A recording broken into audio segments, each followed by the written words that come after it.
Tonight on the Night Team. Saying, "We will pay."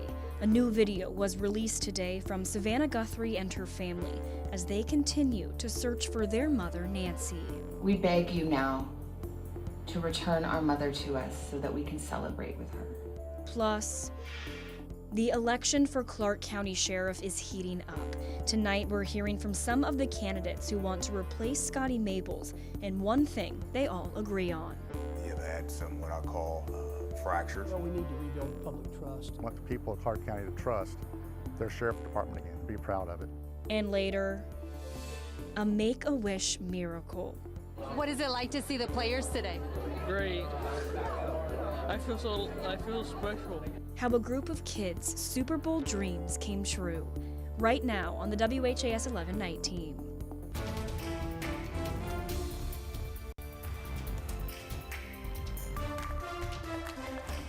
First tonight, a new heart-wrenching message from Savannah Guthrie and her siblings to whomever took their mother. It has now been more than a week since she was last seen. Thanks for staying up with us a little bit late here on the Night Team. I'm Alex Dieterer. This new message comes after a Tucson television station received a new message just before the weekend claiming to be from the kidnappers.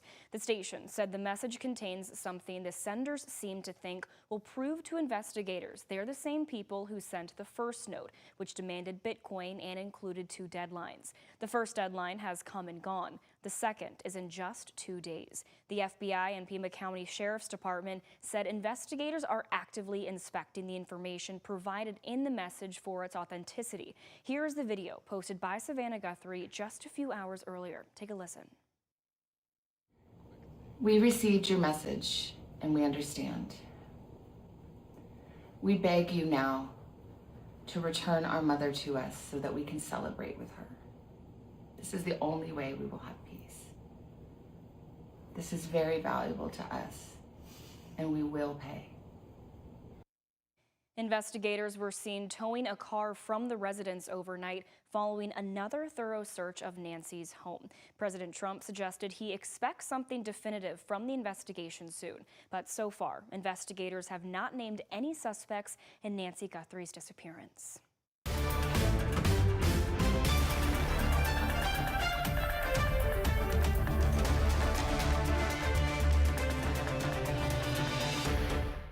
The race for Clark County Sheriff is heating up. The filing deadline for Indiana's primary was yesterday, and as of today, there are 5 candidates that you can choose from.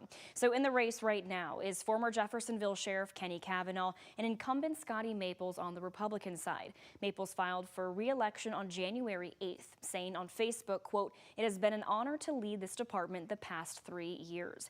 The candidates running as Democrats are pictured here. That includes Ed Byers, who ran unsuccessfully against Maples in the 2022 general election, Tim Derringer, who also served on the Jeffersonville Police Department for nearly 30 years, and Dwight Engel, a former Clarksville police chief who ran against Byers in the 2022 primary. WHAS 11 Night Team's Clarice Shaley and photojournalist Connie Offit met with some of those candidates today.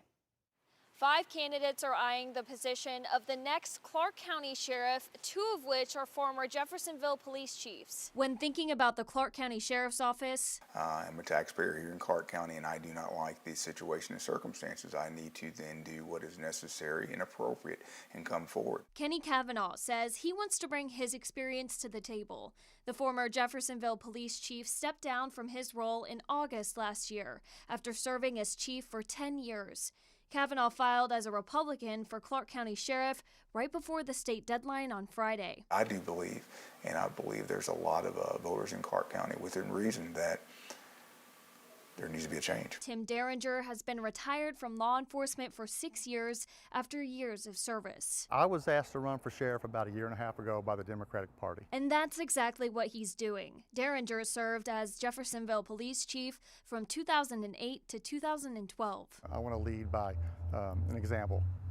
I want to bring transparency and accountability back to the sheriff department, especially the administration. You know, I didn't mean to run either term. I have a very, very comfortable retirement and was planning just to kick back and take it easy. But Ed Byers says his decades in federal law enforcement could benefit the sheriff's office. That's why he's filed for a second time as a Democrat. After seeing so much discord in the sheriff's department and how it was affecting the people that I grew up with and loved, I just really couldn't sit back and not do anything. Current Sheriff Republican Scotty Maples is running for re-election. He's been with the sheriff's office for 22 years and says he's secured pay raises for deputies and correctional officers while also equipping every deputy with a body-worn camera. He provided a statement while he deals with some sickness. These past 3 years as sheriff, I've put everything I have into making our department better for the community and for the dedicated men and women who serve here. I'm running for re-election because this work is personal to me and I'm committed to seeing it through. Trust is at the center of all candidates' motivation for leading the sheriff's office. In Clark County, Clarice Shaley, WHAS11 Night Team, on your side. We also reached out to Democratic candidate Dwight Engel, but have not yet heard back. Indiana's primary elections are in May. And take a look at this new video coming from Michael Ferris, a grassroots Kentucky candidate for U.S. Senate. You can see sitting Representative Thomas Massie up on stage speaking at the Oldham County Republican Party's Lincoln Day dinner. Massie's opponent, Ann Galrain, and Senate candidate Nate Morris were also there. Here at the end of the clip, while Massie's defending his role as a congressman, Kentucky Speaker of the House David Osborne you saw take his mic, abruptly ending his speech. Massie finishes by saying, "I work for you," before walking off of the stage. In response, Oldham County's Republican Party issued a statement on Facebook today after the incident left a lot of questions on social media. The party attributes the mic grab to Massie going over his allotted speaking time of just over 5 minutes.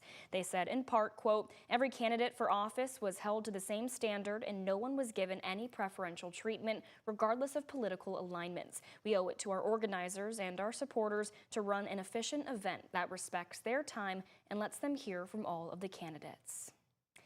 The best way to stay up to date on all Kentuckiana political coverage is on our WHAS 11 Plus app, where we have the latest information on candidates in southern Indiana and Kentucky, as primary elections are just around the corner. You can download it for free on your smartphone.